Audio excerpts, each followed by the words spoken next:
agbáde bọ̀ wà bá àgbàlagbà ẹ̀gbọ́n kí ló ṣẹlẹ̀ kí lè ń kọ́ láàrin ìjọba mi kí bọ̀bọ̀ Ọlọ́run ló gbé ẹ wá lẹ́yìn mo tiẹ̀ tí wo kíní kan Ọlọ́run ló gbé ẹ wá fàdà kí ló hàpùn. ẹ̀gbọ́n yẹn tó ló sọ̀rọ̀ báyìí kí ló ṣẹlẹ̀ ọ̀gbẹ́ni dúdú tó wà ní ṣọ́ọ̀ṣì ẹ̀ mọ̀ ọ̀gbẹ́ni dúdú Ọlámídé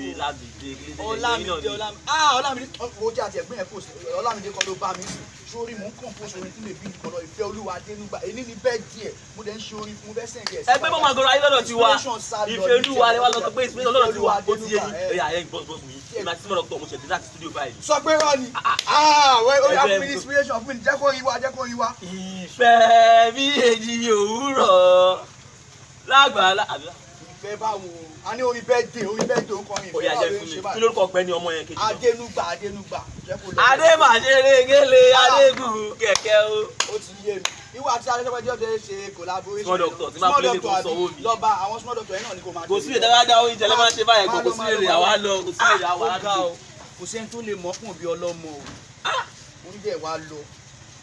ok máa ṣe àdúrà fún ẹ ìfẹ́ Olúwa Adénúgbà I'm wishing you happy birthday sórí nínú ọdún yìí owó ọlá ọrọ̀ àti ìgbéga máa jẹ́ tiẹ̀ má wọrí orin tá a máa fún ẹ ó máa yapa gan fún balẹ̀ I'm using this medium to say happy birthday to you.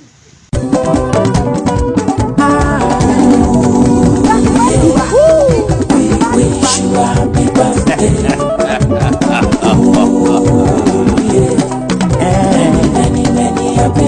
Many happy returns, Akala. We wish you happy birthday. Happy birthday. Many happy returns. Happy returns.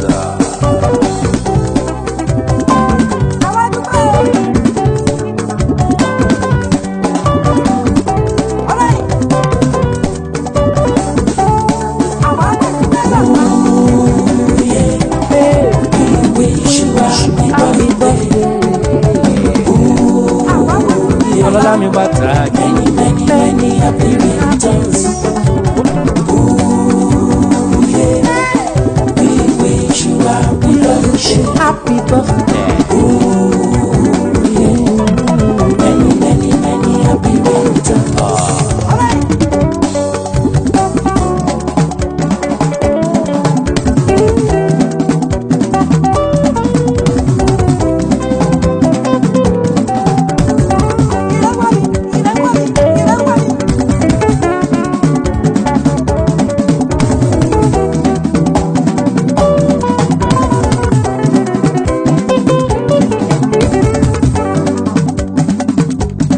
ọlọ́jọ́ ìbí òní bóyá kó má mi lẹ́ngbẹ́ ọlọ́jọ́ ẹ̀yẹ òní bóyá kó fàyọ kojó ojú ṣáàtì rọdún ijó ló yẹ ká jó ọpẹ́ ló yẹ ká dún many happy returns. ọlọ́jọ́ ìbí òní bóyá má mi lẹ́ngbẹ́ ọlọ́jọ́ ẹ̀yẹ òní bóyá kó fàyọ kojó ojú ṣáàtì rọdún ọpẹ́ ló yẹ ká dún